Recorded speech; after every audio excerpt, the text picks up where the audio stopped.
Olá, senhoras e senhores, sejam bem-vindos de volta a mais um vídeo sobre Game of Thrones e House of the Dragon. Nesse episódio, vamos explorar a terceira temporada de A Casa do Dragão e um dos momentos mais impactantes da série.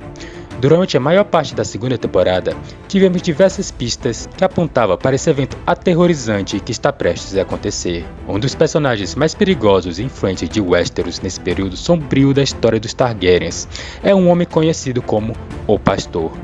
Embora ele não seja tão reconhecido quanto outras figuras centrais da trama, sua presença molda significativamente o desenrolar da Dança dos Dragões, tornando-se um nome crucial em um dos episódios mais infames da história de Westeros.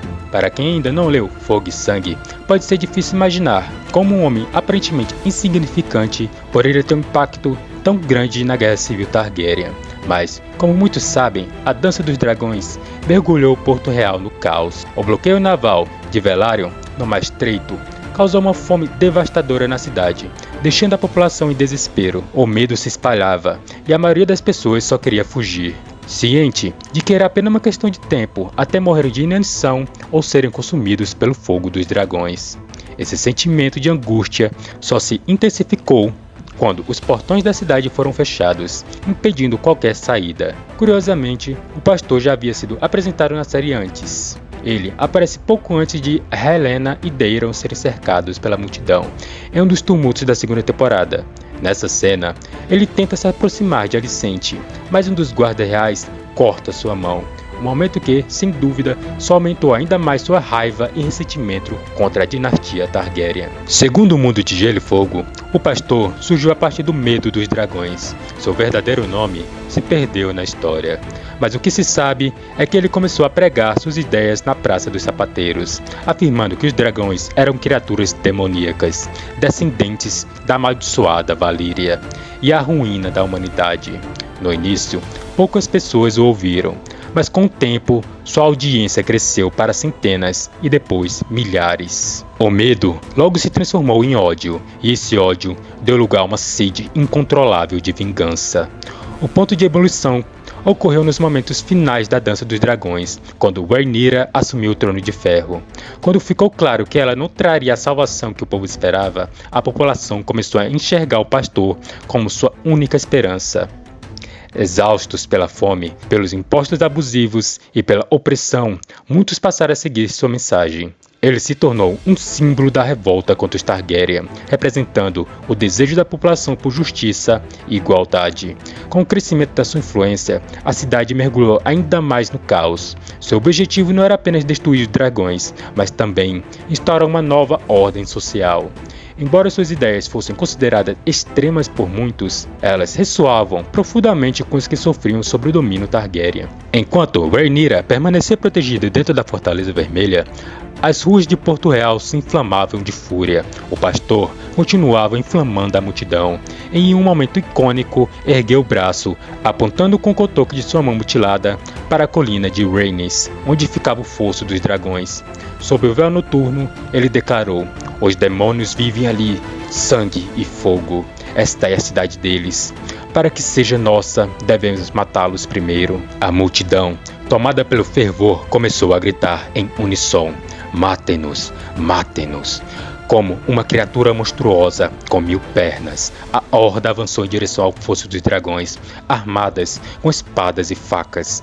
Alguns recuaram e fugiram para casa, mas para cada desertor, 3 novos seguidores se uniram à causa. Quando finalmente chegaram ao fosso, seus números haviam mais que dobrado. Do alto da colina de Aegon, o bobo da corte Cogumelo observava, ao lado de Rhaenyra, seu filho e membros da corte. Quando Rhaenyra foi informado que a turba estava marchando sob a liderança do pastor, ela enviou seus cavaleiros para tentar conter a multidão e proteger seus dragões.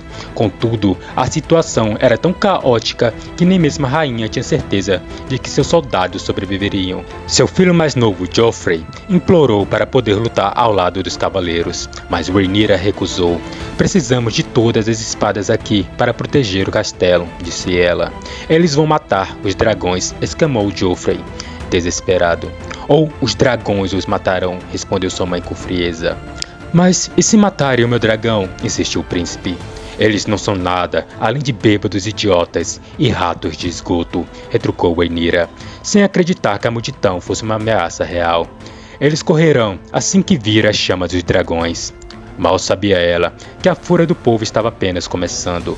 Cogumelo, no entanto, não estava disposto a subestimar os pequenos tão facilmente. Ele comentou que, embora pudesse estar bêbados, um bêbado não conhece o medo, e que, por mais tolos que fossem, um tolo ainda poderia matar um rei. 1000 ratos podem derrubar um urso. Ele já tinha visto isso acontecer uma vez, disse ele. A ausência de Joffrey só foi notada quando os observadores no telhado ouviram Syrax, mas no momento já era tarde demais. Rhaenyra gritou desesperada: Eu proíbo! Eu proíbo! Mas mesmo quando falava, seu dragão se ergueu no ar, subindo ao céu noturno. Joffrey segurava-se com todas suas forças em suas costas, com uma espada em punho. Vão atrás dele! Gritou Rhaenyra. Todos vocês! Cada homem, cada menino. Naquela noite, 7 cavaleiros partiram da Fortaleza Vermelha, mergulhando na loucura que consumia a cidade. O grande mestre Moaning descreveu-os como homens de honra e dever, obedientes às ordens de Rhaenyra. Mas, para Cogumelo, eram apenas mercenários covardes, ansiosos por recompensas e tolos demais para acreditar que poderiam morrer. Talvez todos estivessem certos. A jornada desses 7 se tornou lenda, inspirando canções e histórias sobre os horrores que enfrentaram ao atravessar um porto real em chamas, enquanto o sangue tingia de vermelhos os becos da Baixada das Pulgas. Joffrey fazia seu último voo montado em Syrax. O vínculo entre dragão e seu cavaleiro permanece um mistério que há séculos desafia as mentes mais sábias. Mas uma coisa é certa, dragões não são cavalos que qualquer um pode montar. Syrax era o dragão de Rhaenyra e nunca tivera outro cavaleiro. Embora Joffrey fosse um rosto e um cheiro familiar, a grande criatura dourada não o queria em suas costas. Na pressa de escapar, Joffrey montou Syrax sem sequer prender a sela. Talvez quisesse levá-la à batalha, ou voar até o fosso dos dragões para buscar seu próprio dragão. Talvez tivesse a intenção de libertar os outros antes que os seguidores do pastor os massacrassem. Mas ele jamais chegou à colina de Rhaenys. Assim que subiu aos céus, Syrax se rebelou contra o peso estranho em suas costas. Lá embaixo, os seguidores do pastor disparavam flechas e lançavam pedras, enfurecendo a criatura, que disparou para as alturas. Joffrey perdeu o controle e deslizou de suas costas. Caiu primeiro sobre o telhado antes de despencar mais de 40 pés em meio a uma chuva de telhas quebradas. Disse que a queda quebrou sua coluna. Lascas de ardorsia cortaram-no como lâminas e sua própria espada atravessou sua barriga.